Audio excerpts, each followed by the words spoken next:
La densa y sofocante vegetación selvática sobre Guadalcanal se cernía sobre él en la oscuridad previa al amanecer de agosto de 1942. El soldado de primera clase Marcus Webb se agazapó tras un tronco podrido, con su M1 Garand de serie sobre las rodillas.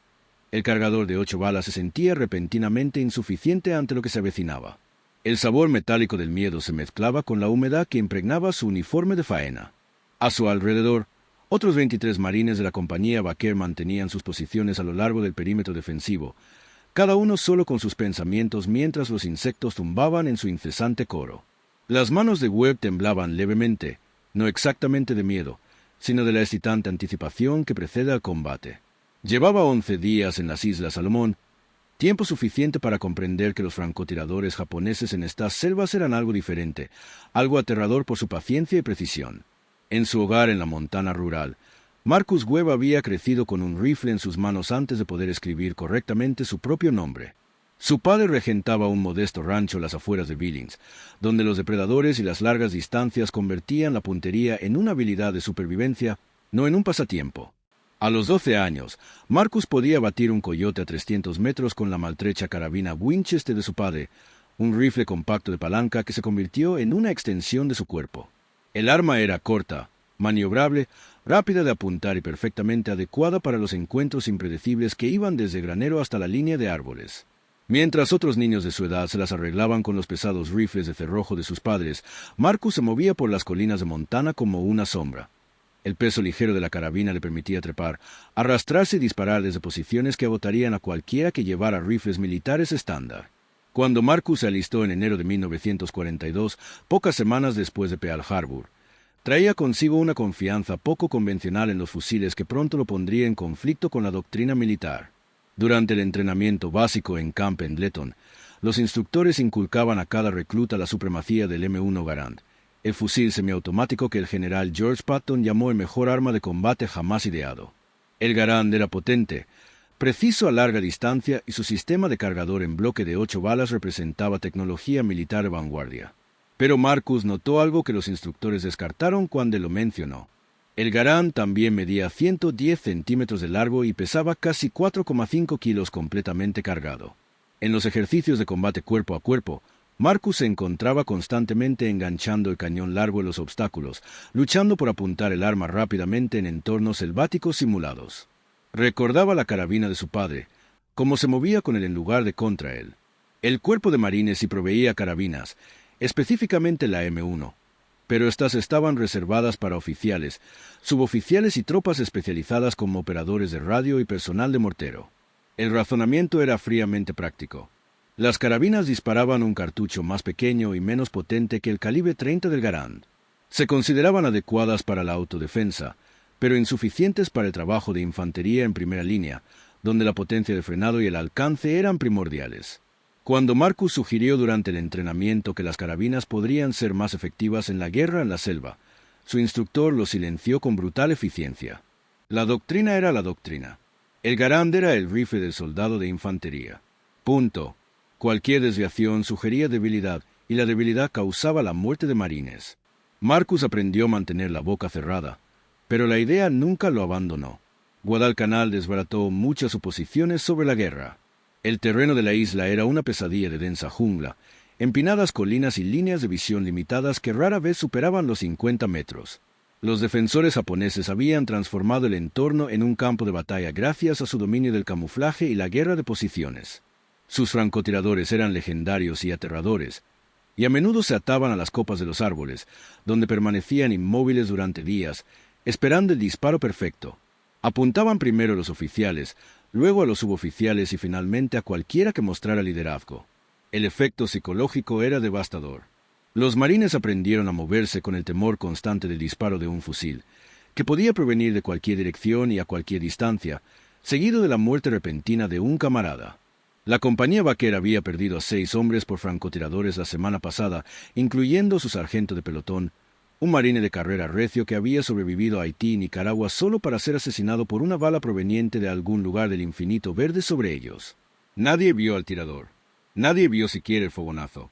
El cuerpo cayó al suelo y la selva se tragó el sonido. El teniente Hayes, Su comandante de pelotón estaba visiblemente nervioso a pesar de sus esfuerzos por proyectar confianza. La amenaza de los francotiradores estaba erosionando la moral más rápido que el combate directo porque era invisible, impredecible y aparentemente imparable. La doctrina de contrafrancotiradores exigía fuego de saturación sobre posiciones sospechosas, pero la munición era valiosa en Guadalcanal, y disparar a los fantasmas no servía de nada. Marcus había estado pensando en el problema de la creciente obsesión. Los francotiradores japoneses dependían del ocultamiento y la paciencia, pero también de la lentitud de reacción de sus objetivos. La respuesta habitual al fuego de francotiradores era agacharse, ponerse a cubierto y esperar órdenes. Para entonces, el francotirador ya se había reposicionado o reanudado su vigilancia invisible. Y si, en lugar de ponerse a la defensiva, alguien pudiera responder con fuego inmediato y agresivo, no con disparos dispersos, sino con disparos precisos y lo suficientemente rápidos como para suprimir o matar al francotirador antes de que pudiera desaparecer en la selva. El Garand no era la solución. Su longitud hacía casi imposible la adquisición rápida de objetivos en la vegetación densa, y su peso ralentizaba la transición entre objetivos. Pero una carabina, ligera y rápida, podía cambiar la ecuación. El problema era que Marcus no tenía una carabina, y los canales de suministro militares no estaban diseñados para atender solicitudes privadas basadas en preferencias personales. El sargento de suministros de la compañía Baker se rió cuando Marcus le preguntó si de alguna manera podría conseguir una carabina M1. Los oficiales y especialistas tenían prioridad, y de todas formas nunca había suficientes para todos. Marcus tendría que conformarse con su Garand como cualquier otro fusilero. Pero Marcus Webb no había sobrevivido a los inviernos de Montana ni a las noches plagadas de depredadores aceptando limitaciones. Si los canales oficiales no lo ayudaban, buscaría otra manera.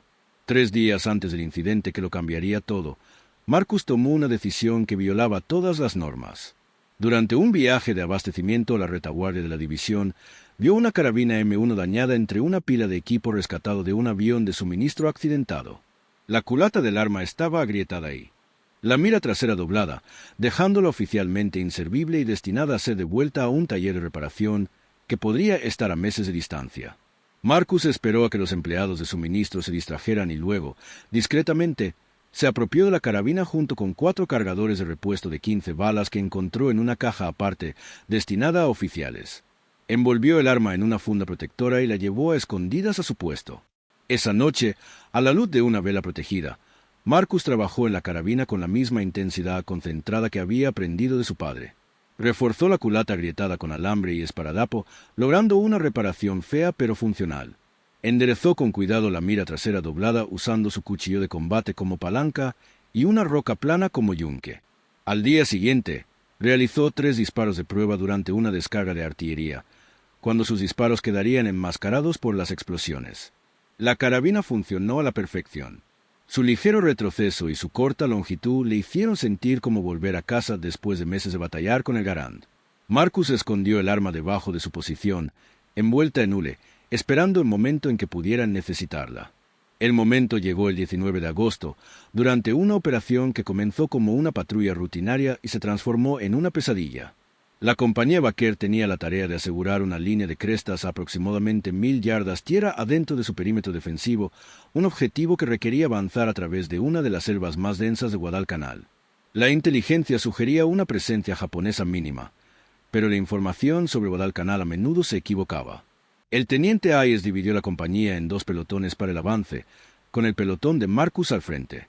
El movimiento comenzó al amanecer, cada marine cargando 60 libras de equipo a través de una vegetación tan espesa que la visibilidad se reducía a apenas unos metros. Marcus había tomado una decisión crucial esa mañana. Llevó su Garand y la carabina oculta, esta última oculta en su mochila con la culata apenas sobresaliendo para poder desenfundarla rápidamente. El peso extra compensaba la flexibilidad, aunque sabía que si los agentes descubrían su arma no autorizada, se enfrentaría a un juicio militar. Pero algo en el aire esa mañana, un instinto afinado por años de caza en las zonas rurales de Montana, le decía a Marcus que hoy necesitaría toda la ventaja posible. La selva parecía demasiado tranquila, los cantos de los pájaros demasiado infrecuentes. Eran señales de que había depredadores cerca. Habían avanzado 200 metros cuando el primer disparo atravesó la cubierta de árboles. El soldado Jensen, cuarto de la columna, cayó sin hacer ruido, con una bala en la sien. La columna se quedó paralizada. 19 marines, conscientes de repente de que la muerte los observaba desde arriba, eran incapaces de localizarla. El teniente Hayes gritó pidiendo dispersión y cobertura, la doctrina habitual que obligaba a los hombres a esconderse tras los árboles y a refugiarse en las depresiones.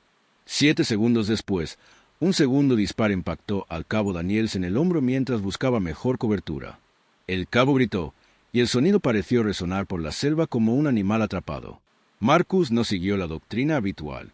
Mientras sus compañeros se escondían, dejó caer su garand y sacó la carabina de su mochila con un movimiento fluido, mientras sus ojos ya escudriñaban el dosel.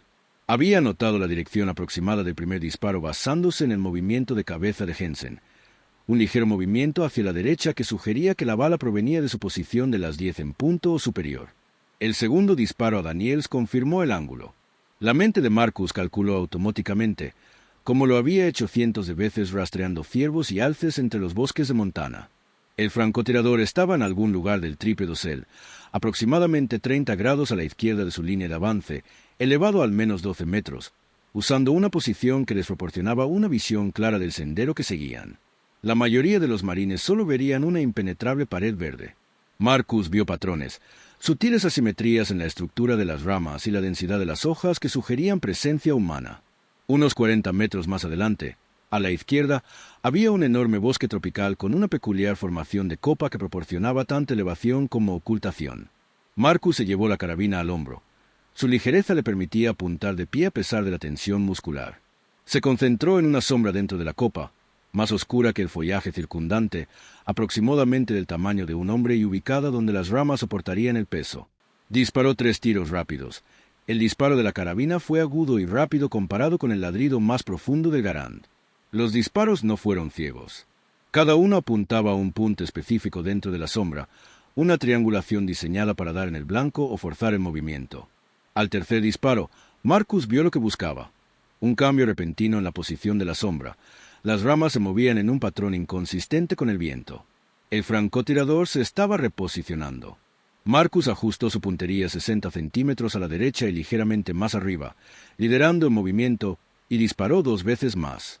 La segunda bala dio en el blanco. El francotirador japonés cayó de su posición con un estruendo que pareció insoportablemente fuerte tras el silencio de la jungla. Cayó al suelo a 10 metros por debajo de su posición, con su rifle Arisaka resonando por separado, y no se movió. Durante 3 segundos, nadie reaccionó. Entonces, el teniente Hayes le gritó a Marcus, exigiéndole saber de dónde había sacado la carabina, porque se estaba cubriendo y quién le había autorizado a disparar. Pero la ira del teniente se vio atenuada por algo más: reconocer que Marcus acababa de hacer lo que los equipos de contrafrancotiradores entrenados a menudo no conseguían.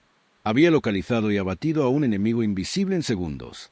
El médico del pelotón llegó hasta Jensen y Daniels. Jensen ya había muerto antes de caer al suelo. Daniel sobreviviría. La herida en el hombro era dolorosa, pero no mortal. Mientras los marines aseguraban el cuerpo del francotirador, descubrieron que llevaba al menos 2 días en esa posición, a juzgar por los restos de comida y los desechos en su escondite improvisado. Vestía un traje de camuflaje hecho con vegetación local y tenía la cara pintada a juego con la corteza. Su Arisaka estaba equipado con una mira telescópica, algo poco común entre las fuerzas japonesas, lo que indicaba que se trataba de un especialista entrenado. En sus bolsillos encontraron una libreta con 12 marcas, cada una presumiblemente representando una muerte. Marcus acababa de evitar los números 13 y superiores. El teniente Hayes se acercó a Marcus con una expresión que mezclaba furia y cálculo. El arma no autorizada constituía una grave infracción del reglamento, pero las consecuencias eran innegables. Hayes tomó una decisión de mando que repercutiría en todo el batallón. Confiscó temporalmente la carabina de Marcus y la devolvió al cabo de 1 hora con la advertencia verbal de que si Marcus iba a llevar equipo no estándar, más le valía obtener resultados no estándar. El mensaje implícito era claro: demostrar la valía de la carabina sin lugar a dudas o afrontarlas. Consecuencias. Marcus aceptó las condiciones. La noticia del incidente se extendió por la compañía vaquera al anochecer y por todo el batallón a la mañana siguiente.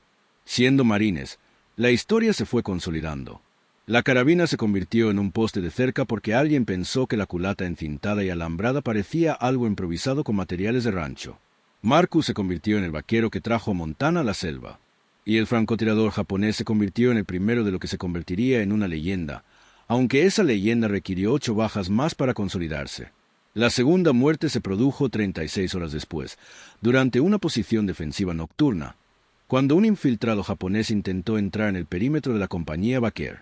Marcus estaba de guardia cuando oyó un movimiento demasiado rítmico para ser animal, demasiado cauteloso para ser amistoso. Con la carabina con la bayoneta puesta, intentó desafiarlo una vez, sin obtener respuesta, y disparó al oírlo. El infiltrado portaba una espada y granadas, con la clara intención de sembrar el caos entre los marines dormidos. El único disparo de Marcus en el pecho lo detuvo a 4,5 metros de la trinchera más cercana. La tercera y la cuarta bajas ocurrieron simultáneamente durante una carga banzai japonesa 3 días después. Mientras oleadas de infantería enemiga se abalanzaban sobre la posición de la compañía Baker, Marcus aprovechó el rápido manejo de la carabina para atacar a múltiples objetivos mientras otros marines aún sincronizaban sus Garand. Derribó a un soldado japonés a 20 yardas, atacó a un segundo objetivo a 35 yardas y mató a ambos antes de que pudieran acercarse a la línea. Sus compañeros, armados con Garand, estaban impresionados, pero aún no convencidos. El fuego defensivo a corta distancia era una cosa. La verdadera prueba sería el contraataque con francotiradores, y esa prueba estaba por llegar. Las bajas del 5º al 9º ocurrieron durante 48 horas que se convertirían en el momento decisivo de la guerra de Marcus Webb y la validación extraoficial de su enfoque poco convencional. La compañía Baker fue asignada para defender un cruce crítico donde 2 rutas se encontraban en la densa jungla, aproximadamente a 3 millas tierra dentro de Hendersonville, la pista de aterrizaje capturada, el objetivo estratégico de Guadalcanal. La inteligencia indicaba que las fuerzas japonesas utilizaban las rutas para reabastecimiento y refuerzos nocturnos, y la misión de la compañía Baker era de interdicción y observación. La posición era tácticamente sólida, pero psicológicamente desastrosa. La densa jungla rodeaba el cruce por todos lados, creando innumerables posiciones de francotiradores e imposibilitando las operaciones convencionales de contraataque. Los japoneses reconocieron la importancia del cruce y asignaron sus propias fuerzas para eliminar a la compañía Baker. Pero en lugar de un asalto directo, desplegaron francotiradores. Múltiples francotiradores operaban independientemente, cada uno seleccionando posiciones que proporcionaban campos de tiro superpuestos. El resultado fue un asedio que comenzó con el teniente Hayes recibiendo un disparo en la garganta mientras examinaba un mapa en lo que creía una posición oculta. El teniente murió en cuestión de minutos, y el mando recayó en el sargento O'Brien, un veterano de servicio en China, quien inmediatamente reconoció que se enfrentaban no a un solo francotirador, sino a varios operando coordinadamente. Durante las siguientes 6 horas, la compañía Baker sufrió 3 bajas más sin disparar un tiro efectivo. Los francotiradores eran invisibles, sus fogonazos ocultos por la vegetación, y sus disparos provenían de diferentes ángulos, lo que sugería que se comunicaban y ajustaban sus posiciones según las respuestas de los marines. La moral se desplomaba. Los marines se apiñaban en sus trincheras, temerosos de moverse, incluso de mirar hacia arriba. La doctrina estándar contra los francotiradores exigía solicitar apoyo de artillería o aéreo para saturar las posiciones sospechosas, pero las comunicaciones eran intermitentes debido a las condiciones atmosféricas, y solicitar misiones de fuego sobre su propia posición era una acción desesperada que O'Brien aún no estaba preparado para tomar. Marcus había estado observando el patrón de fuego con creciente comprensión. Los francotiradores eran buenos, incluso excepcionales, pero seguían una rotación predecible. El primer disparo vino aproximadamente desde el noreste. 12 minutos después, un segundo disparo desde el este. 17 minutos después, un tercer disparo desde el sureste. El patrón sugería que 3 francotiradores operaban en sentido horario, cada uno disparando desde una nueva posición para evitar el fuego de respuesta, y luego reposicionándose durante el intervalo cuando sus compañeros atacaban. Era tácticamente brillante, manteniendo a los marines silenciados mientras minimizaba la exposición de cada francotirador. Pero los patrones podían aprovecharse. Marcus se acercó al sargento O'Brien con una propuesta que, según la perspectiva, podía ser tácticamente innovadora o suicida. Marcus se expondría deliberadamente al fuego de francotiradores, pero se movería con la carabina lista, anticipando la ubicación del disparo según el patrón. Cuando el francotirador disparara y revelara su posición, Marcus tendría aproximadamente 2 segundos antes de que pudiera recargar y disparar de nuevo, suponiendo que los japoneses usaran rifles Arisaka de cerrojo. 2 segundos para localizar el fogonazo, adquirir el objetivo y devolver el fuego. El peso ligero de la carabina y su rápido manejo lo hacían teóricamente posible. La longitud y el volumen del Garand lo hacían prácticamente imposible. O'Brien escuchó la propuesta con la expresión sombría de quien sopesa malas opciones contra peores. Le preguntó a Marcus si entendía que el plan requería que se convirtiera en cebo, que los francotiradores japoneses con ese nivel de habilidad rara vez fallaban el primer disparo, y que incluso si Marcus localizaba al francotirador, acertar a un objetivo oculto a distancia desconocida en 2 segundos era casi imposible. Marcus reconoció todo esto, y luego señaló que no hacer nada garantizaba la muerte de más marines, que la artillería podría matar a tantos aliados como enemigos en ese terreno denso, y que no había sobrevivido tanto tiempo aceptando probabilidades imposibles sin intentar cambiarlas. O'Brien dio su aprobación. Marcus se preparó metódicamente, desmontando el equipo innecesario para maximizar la movilidad y cargando la carabina con un cargador nuevo de 15 balas y 4 de repuesto en bolsas de fácil acceso. Estudió el dosel de la selva, memorizando la posición de los árboles principales y los ángulos que proporcionarían escondites óptimos para los francotiradores. Revisó la sincronización de los disparos anteriores, observando que los francotiradores enemigos parecían esperar a que su objetivo estuviera inmóvil, momentos en los que la víctima tendría menos probabilidades de reaccionar al disparo. Marcus planeó fingir inmovilidad mientras permanecía enroscado para moverse. A las 14:30, Marcus salió de su posición oculta a un pequeño claro donde la compañía vaquera había estado preparando posiciones de combate. Llevaba una herramienta para atrincherarse y comenzó a cavar, fingiendo estar concentrado en la tarea. Para cualquier observador, era un marine concentrado en mejorar su posición defensiva, justo el tipo de objetivo que preferían los francotiradores. Pero Marcus equilibraba su peso sobre las puntas de los pies, con los músculos relajados y listos. La carabina descansaba contra un árbol cercano, a un paso rápido. Su visión periférica se expandió, atento no al francotirador, sino al fogonazo que precedería a la bala. El disparo se produjo a las 14:34, exactamente 13 minutos después de lo previsto. Marcus vio el destello antes de oír la detonación. Una breve llamarada blanquecina a las 2 en punto, elevada a unos 12 metros en un denso bosque tropical. La bala pasó junto a su cabeza, tan cerca que sintió la onda de presión. La mayoría de los hombres se habrían quedado paralizados o se habrían desplomado. Marcus se acercó a la carabina con un movimiento que ya comenzaba antes de que la conciencia lo registrara. Su mano encontró la empuñadura del arma, giró hacia el foco del destello y la carabina se posó en su hombro como si estuviera magnetizada. Tenía quizás 1,5 segundos antes de que el francotirador pudiera activar su cerrojo, recuperar la posición y disparar de nuevo. Marcus no tuvo tiempo para apuntar con precisión. Era un tiro instintivo, el tipo de tiro que su padre le había enseñado a cazar coyotes y conejos veloces, donde el rifle se movía con la vista y el cuerpo conocía los ángulos antes de que la mente los calculara. Marcus disparó 4 tiros rápidos hacia la zona donde había aparecido el fogonazo, cada disparo ligeramente ajustado según su comprensión de cómo se posicionan los francotiradores en escondites elevados. El cuarto disparo fue recompensado con una visible perturbación en el follaje y un sonido a medio camino entre un gruñido y un grito. El francotirador japonés cayó de su posición, pero no tocó el suelo de inmediato. Su cuerpo quedó atrapado en una red de enredaderas a unos 6 metros por debajo de su piel, suspendido en una grotesca parodia de los trajes de camuflaje que vestían. Los marines de la compañía Vaquer podían verlo con claridad, balanceándose ligeramente, mientras su rifle caía por separado, impactando contra el suelo de la selva con un golpe sordo lejano. Marcus no celebró ni bajó el arma. El patrón indicaba 3 francotiradores, lo que significaba que 2 seguían activos y ahora sabían que devolver el fuego no solo era posible, sino también efectivo. La situación táctica había pasado del asedio al duelo. 8 minutos transcurrieron en un tenso silencio. Los marines de la compañía Vaquer permanecieron a cubierto mientras Marcus mantenía su posición en el claro, preparándose de nuevo como cebo, pero ahora con la carabina en alto y lista. Los francotiradores restantes se enfrentaban a una decisión. Podían retirarse, abandonando su misión de eliminar a la compañía Vaquer. Podían seguir su patrón, sabiendo que al menos un marine podría responder eficazmente. O podían romper el patrón e intentar matar específicamente a Marcus, eliminando así la amenaza que representaba. La cultura militar japonesa y la evidencia de su sofisticación táctica sugerían que elegirían la tercera opción. El segundo francotirador se reveló no por el fogonazo, sino por el impacto de la bala.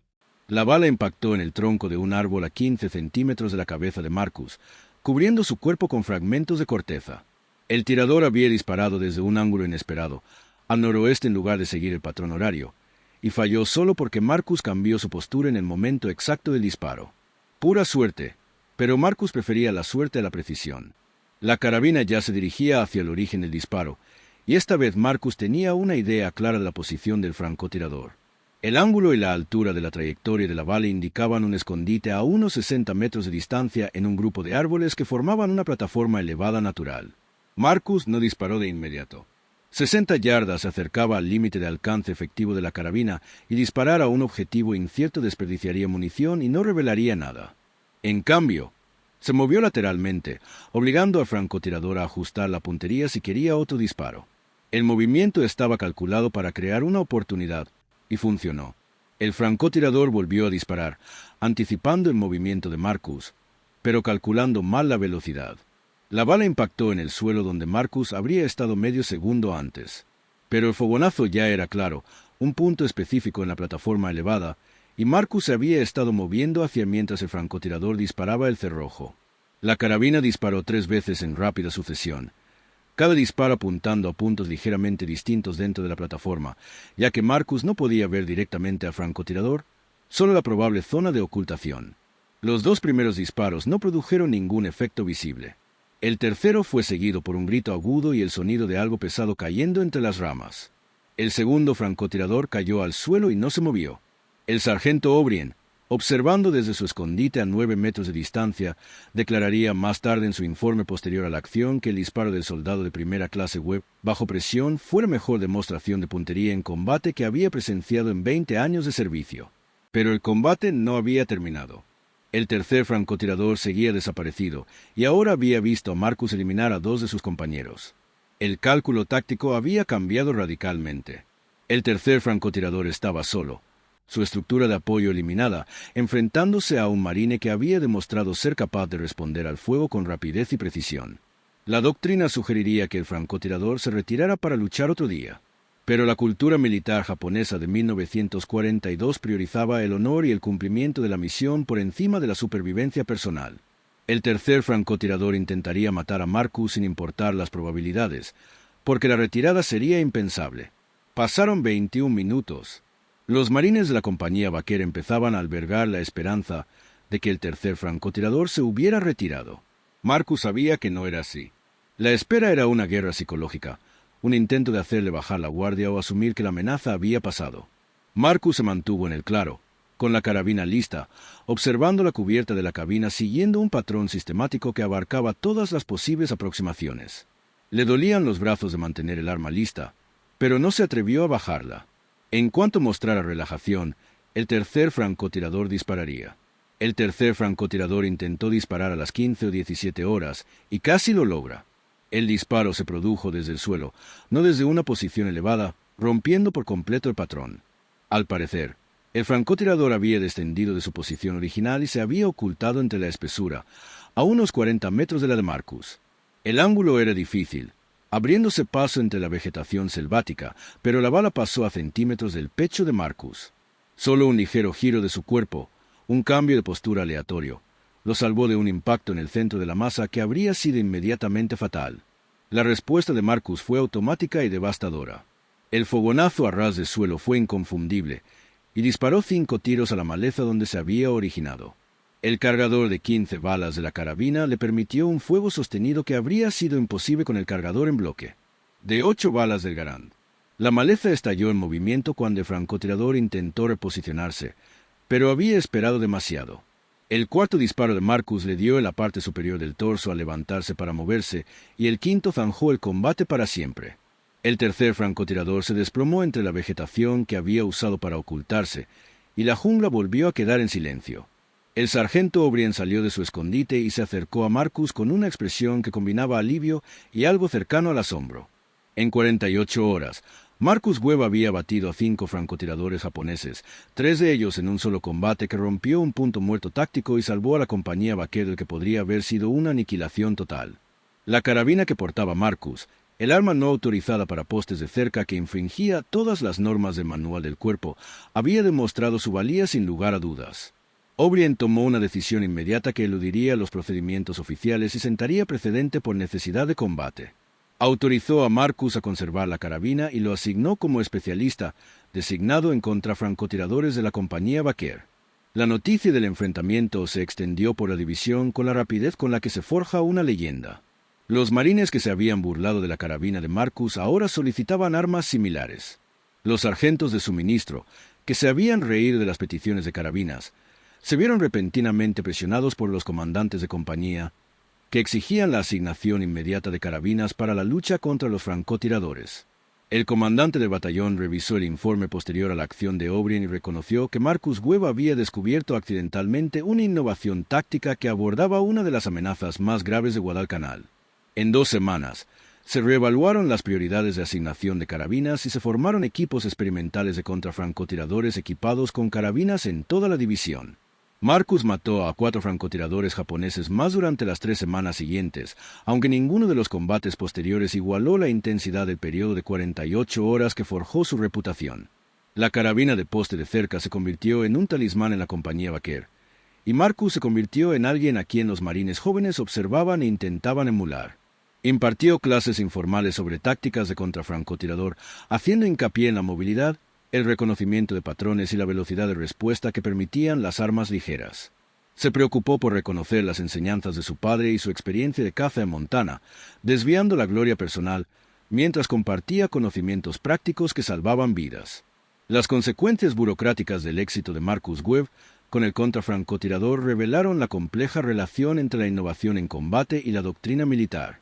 Si bien la compañía Baker y el comandante del batallón reconocieron la eficacia de la carabina en la guerra en la jungla, los cuarteles generales superiores se enfrentaron a las implicaciones. Permitir que cada marine seleccionara sus armas según sus preferencias personales amenazaba la estandarización, la logística y los supuestos doctrinales que sustentaban el entrenamiento de infantería. El M1 Garand siguió siendo el fusil de infantería estándar oficial, ya que su superioridad a larga distancia y su potencia de frenado se consideraban esenciales para la guerra convencional.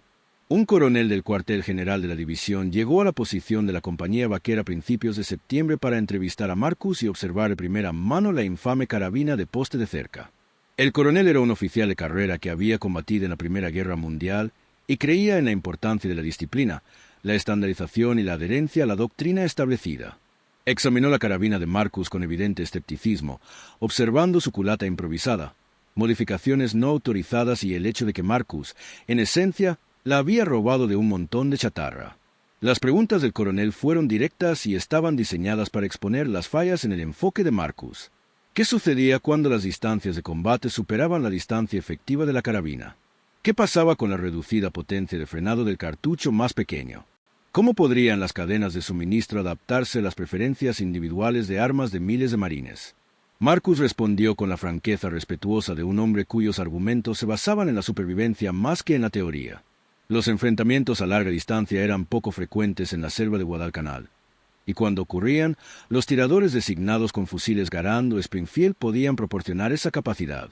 El cartucho de la carabina había demostrado ser suficiente para abatir a soldados enemigos a distancias de combate típicas, y la capacidad de su cargador de 15 balas compensaba la menor potencia de cada bala.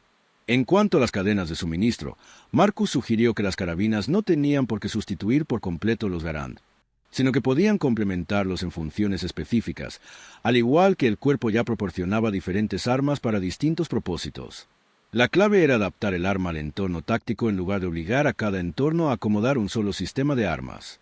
El coronel escuchó sin comprometerse y luego observó a la compañía Baker durante una operación de patrulla donde se esperaba actividad de francotiradores japoneses. Marcus desempeñó su papel de contrafrancotirador con la eficiencia que le otorgaban semanas de experiencia en combate, localizando y atacando una posición de francotirador que había inmovilizado al escuadrón de vanguardia. El combate duró menos de 15 segundos desde el primer disparo hasta la eliminación del francotirador, una velocidad imposible con un Garand de cuerpo entero. El coronel vio el resultado, asintió una vez y se marchó sin hacer comentarios. Su informe al cuartel general de la división nunca se hizo público, pero su contenido se infirió de lo que siguió.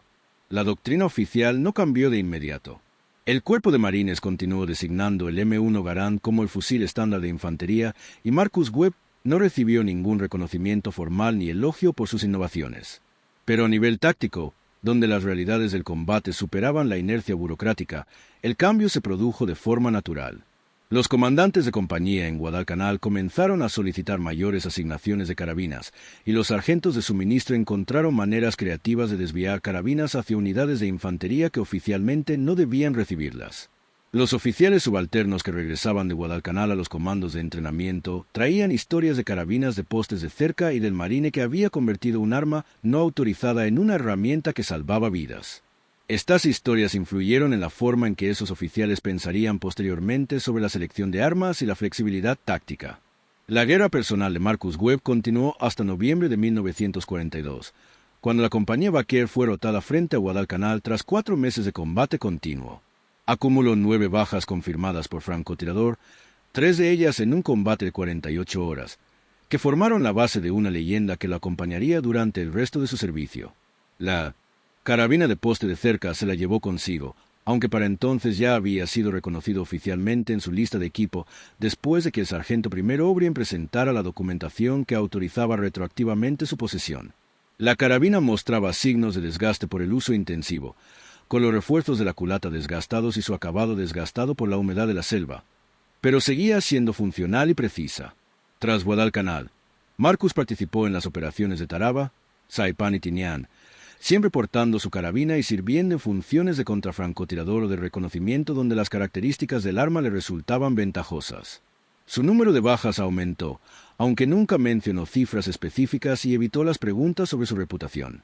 Sobrevivió a la guerra sin sufrir heridas graves, un pequeño milagro dada su experiencia en combate, y atribuyó su supervivencia a una combinación de habilidad, el arma adecuada y mucha suerte. El impacto más amplio de la carabina de poste de cerca de Marcus Webb fue sutil pero real. Un análisis posbélico de la eficacia de las armas de infantería en la guerra en la selva del Teatro de Operaciones del Pacífico indicó que las carabinas, a pesar de su designación oficial como armas suplementarias, habían demostrado ser muy eficaces en escenarios de combate típicos. Este análisis influyó en la selección de armas de la Guerra de Corea y, con el tiempo, contribuyó al desarrollo de los fusiles M14 y M16, que priorizaban la controlabilidad y la cadencia de fuego sobre la potencia bruta que había impulsado el diseño anterior de fusiles. La idea de Marcus de que las características de las armas debían adaptarse al entorno táctico en lugar de ajustarse a estándares universales se convirtió en una idea aceptada, aunque pocos recordaban al chico de un rancho de Montana que lo había demostrado al infringir las normas en Guadalcanal. Marcus Webb regresó a Montana en diciembre de 1945 y reanudó su trabajo ganadero con su padre. Rara vez hablaba de sus experiencias en la guerra, y cuando lo hacía, se centraba en los hombres con los que había servido en lugar de en sus propias acciones. La carabina de poste de cerca colgaba sobre la chimenea de su rancho, un desgastado recordatorio de cómo el pensamiento poco convencional y la iniciativa personal podían superar la resistencia institucional. Los veteranos locales conocían la historia, y se contaba ocasionalmente en las reuniones de la Legión Americana, pero Marcus nunca buscó publicidad ni reconocimiento. En 1983, un historiador militar que investigaba tácticas de unidades pequeñas en el Teatro de Operaciones del Pacífico contactó a Marcus para hablarle sobre sus innovaciones con francotiradores y la leyenda de la carabina de poste de cerca. Marcus, que para entonces tenía 73 años y aún trabajaba en su rancho, concedió una sola entrevista. Explicó su razonamiento, describió el entorno táctico que había hecho necesaria la carabina y enfatizó que simplemente había aplicado las habilidades de caza que le había enseñado su padre a un problema diferente. Agradeció a los marines con los que había servido por apoyar su enfoque poco ortodoxo y señaló que la flexibilidad institucional, aunque reticente, había permitido que la innovación táctica floreciera. El historiador le preguntó a Marcus si se sentía reivindicado por los cambios posteriores en la doctrina del fusil. Marcus respondió que la reivindicación era menos importante que la supervivencia y que habría usado un poste de cerca si eso hubiera significado traer a sus amigos a casa con vida. El capítulo final de la historia de la carabina de poste de cerca no se desarrolló en combate, sino en los espacios tranquilos donde la historia militar se convierte en memoria institucional. Para la década de 1990, el Cuerpo de Marines había realizado la transición completa a plataformas de fusiles de asalto modernos que encarnaban muchos de los principios que Marcus Webb había defendido accidentalmente. Ligereza, controlabilidad, cargadores de alta capacidad e idoneidad para el combate cuerpo a cuerpo. La rigidez doctrinal que inicialmente había resistido a las carabinas en funciones de infantería había dado paso a una comprensión más matizada de que los diferentes entornos tácticos exigían herramientas diferentes. Sin embargo, la historia específica de un joven ranchero de Montana y su arma no autorizada seguía siendo en gran medida desconocida fuera de los círculos especializados en historia militar. Esta oscuridad reflejaba un patrón más amplio en la gestión de las instituciones de la innovación que surge desde abajo en lugar de ser dirigida desde arriba. Marcus Webb nunca había sido sancionado oficialmente por robar y modificar la carabina, pero tampoco había sido reconocido oficialmente por las innovaciones tácticas que representaban sus acciones. Su recomendación para la Cruz de Servicio Distinguido, presentada por el sargento O'Brien tras el combate de 48 horas, había sido degradada a estrella de bronce y luego, aparentemente, se perdió en el caos burocrático de los registros de guerra. Nunca se otorgó ninguna medalla. Su nombre aparecía en los historiales de unidad y en los informes posteriores a la acción, pero estos documentos se archivaban en lugar de celebrarse. La carabina de poste de cerca existía en el vacío entre la historia oficial y la experiencia vivida. Marcus Webb falleció en 2003 a los 93 años, tras haber sobrevivido a la mayoría de sus compañeros de Guadalcanal y haber presenciado cambios en la tecnología militar que habrían parecido ciencia ficción durante su guerra. Su obituario en el Billings Gazette mencionó su servicio en la infantería de marina, pero se centró principalmente en su carrera ganadera y su participación comunitaria. La carabina de poste de cerca pasó a su hijo, quien comprendió su importancia y finalmente la donó al Museo de la Infantería de Marina en Quantico, Virginia. El arma ahora se encuentra en una vitrina climatizada, con su culata improvisada y su acabado desgastado como testimonio de su uso intensivo en condiciones imposibles. La exposición del museo que alberga la carabina incluye una breve descripción de las acciones de Marcus Webb contra francotiradores y el papel del arma en la innovación táctica durante la campaña de Guadalcanal. Los visitantes que se detienen a leer la placa aprenden sobre las 9 bajas confirmadas, el enfrentamiento de 48 horas que rompió un asedio de francotiradores y la posterior influencia en la doctrina de armas del Cuerpo de Marines. Lo que la placa no puede transmitir es la esencia de la historia. El miedo y la frustración que llevaron a un joven marine a violar las regulaciones, las decisiones instantáneas bajo fuego enemigo, la resistencia institucional a las ideas provenientes de soldados rasos en lugar de generales, o la silenciosa satisfacción de un ranchero de Montana que había demostrado que, a veces, la mejor respuesta a problemas complejos es la innovación simple y práctica. La lección más amplia de Marcus Webb y su carabina de poste de cerca se extiende más allá de las tácticas militares y abarca el comportamiento organizacional en general. Las instituciones crean estándares y doctrina por buenas razones: consistencia, previsibilidad y la sabiduría acumulada en la experiencia previa. Pero estos mismos estándares pueden convertirse en barreras cuando los entornos cambian a una velocidad que las instituciones no pueden. Adaptarse. La tensión entre estandarización e innovación es inevitable y necesaria. Lo que distinguió al Cuerpo de Marines en Guadalcanal no fue que adoptara de inmediato la carabina no autorizada de Marcus, sino que finalmente permitió que los resultados del combate prevalecieran sobre las preferencias burocráticas. La decisión del sargento O'Brien de autorizar el uso continuo del arma por parte de Marcus, la decisión del comandante del batallón de apoyar a equipos experimentales de contrafrancotiradores y la decisión final de la división de aumentar la asignación de carabinas representaron una flexibilidad institucional que salvó vidas. La historia suele celebrar las decisiones estratégicas audaces de los altos mandos, mientras que ignora las innovaciones tácticas del personal subalterno en respuesta a problemas inmediatos. Marcus Webb nunca apareció en los titulares de los periódicos durante la guerra, nunca recibió reconocimiento público por sus 9 francotiradores derribados y nunca buscó el protagonismo después. Su contribución fue local, específica y se basó en la necesidad práctica más que en la brillantez teórica. Sin embargo, su impacto se extendió por toda la institución de maneras que moldearon la doctrina e influyeron en miles de marines que nunca conocieron su nombre. Así es como se produce la mayor parte de la innovación, no mediante avances revolucionarios, sino mediante pequeñas adaptaciones que demuestran su valor en la práctica y cambian gradualmente la forma en que las organizaciones abordan los problemas. La historia de la carabina de poste de cerca también ilustra la relación entre la iniciativa individual y la cultura institucional. Las acciones de Marcus Webb fueron técnicamente ilegales, pues violaron las regulaciones sobre autorización de equipo y procedimientos de la cadena de suministro. En una organización más rígida, habría sido sometido a un consejo de guerra independientemente de los resultados del combate. La infantería de marina.